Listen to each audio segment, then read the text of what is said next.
as it is practical to say, octane by adding hydrogen. So you can have the lowest of the lowest quality gasolines in here, and the hydrogen adds your octane and your better combustion and efficiency to the whole thing. It characterizes the combustion event as a hydrogen event. And see, what did I tell someone? It was adding hydrogen to gasoline is like pouring gasoline in a room full of wood. Yeah. You light the gasoline, it lights all the wood real quickly, and the hydrogen is the same analogy. The hydrogen lights all the gasoline very quickly in the cylinder. That's right. It gives you the ability to kindle all these other fuels.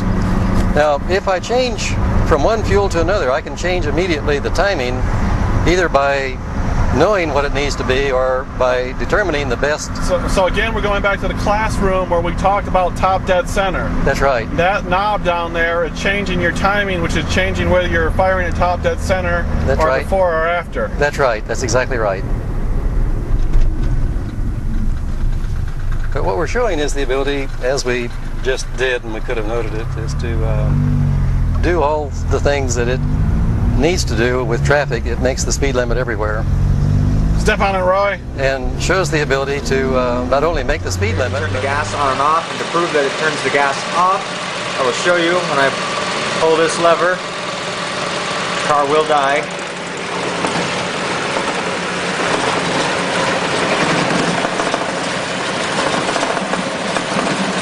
Sooner or later.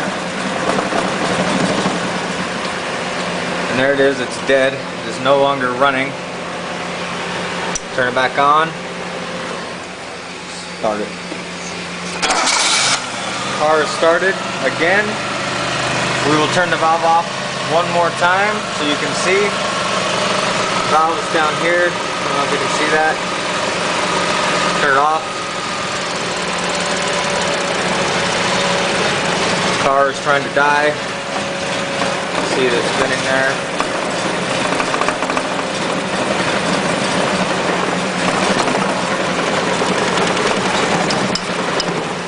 And it's dead. Okay, so what we're going to do is start the car again. We're going to run it off hydrogen. This switch here will switch on the hydrogen, and this will switch off the gas.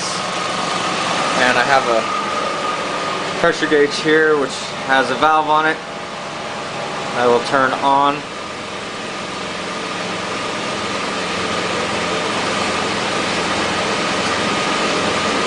As long as the bubbler will hold that pressure.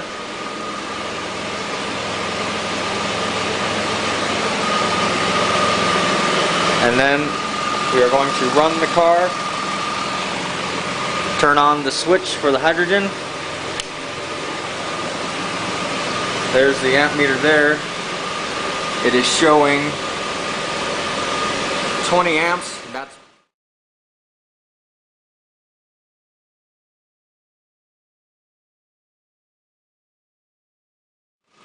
I will come over here and turn the switch, the gasoline off.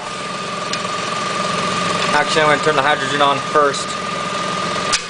Turn the gasoline off. It's in the off position. And now the car is running on hydrogen.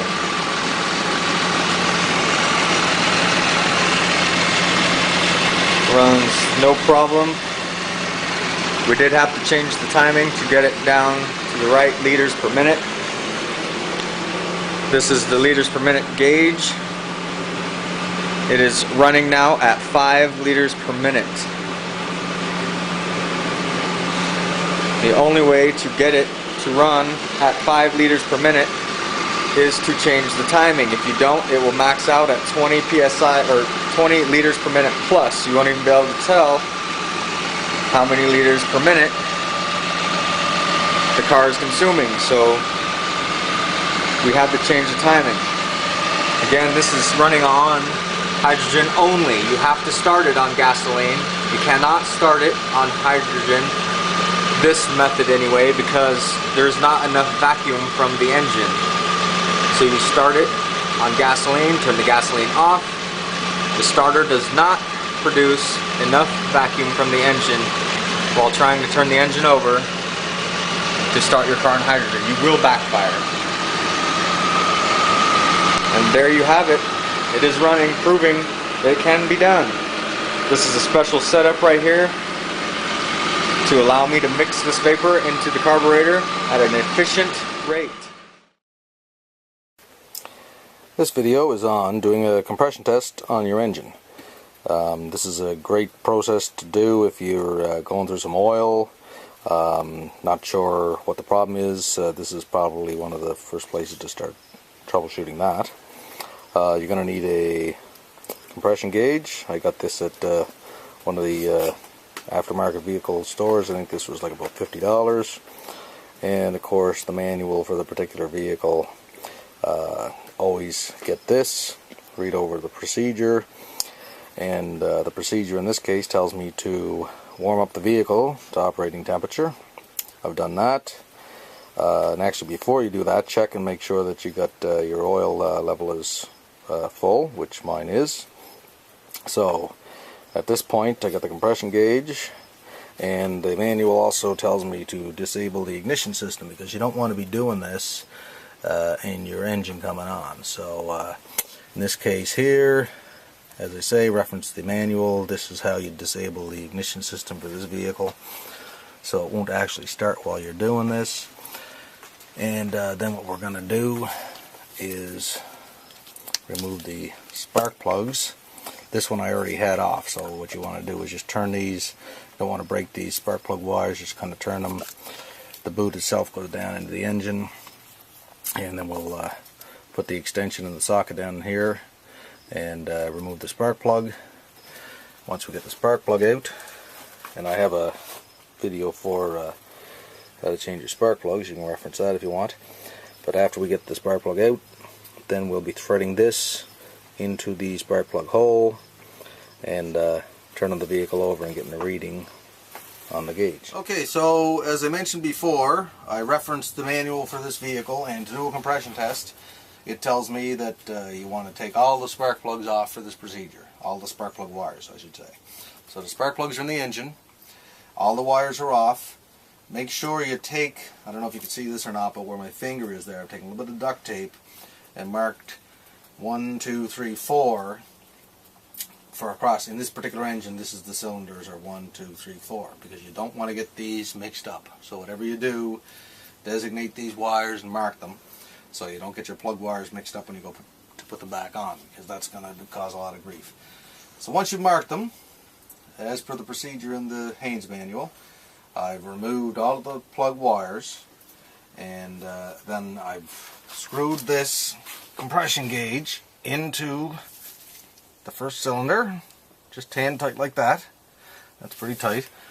I took the gauge itself off because it was easier to put it in like that way. So this particular gauge, just pull it back, pop it on. Let's do that again. There we go. So that's tight now. So now what's going to happen is we're going to turn the engine over for 5 seconds. It's not going to start, but we'll see a reading go up on our gauge. So that'll be the next thing we'll do. Okay, so my assistant is in the vehicle. As per the manual, he's got his foot on the accelerator down to the floor, and when I give him the word, he's going to try to crank this over. So we're watching the compression gauge here, and he's going to hold it for about approximately 5 seconds. So you can go ahead and try to turn that over.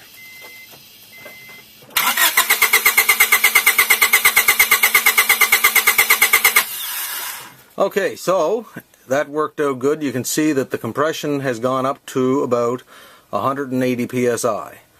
So it doesn't really say this in the book, but I've done this before. I like to keep it, I'll just leave that set there for a minute or two just to see if it drops. But that's good compression for this vehicle. So it's looks like this cylinder is probably okay. Okay, so I've waited a couple of minutes. Pressure is still up almost to 180 psi. So this cylinder seems to be fine. I'll just hit the little button on the side of the gauge, release the pressure. I'll take the gauge out of here, put the spark plug back into this cylinder, and I'll just continue on with this procedure for the other 3 cylinders. that's basically it for doing a compression test.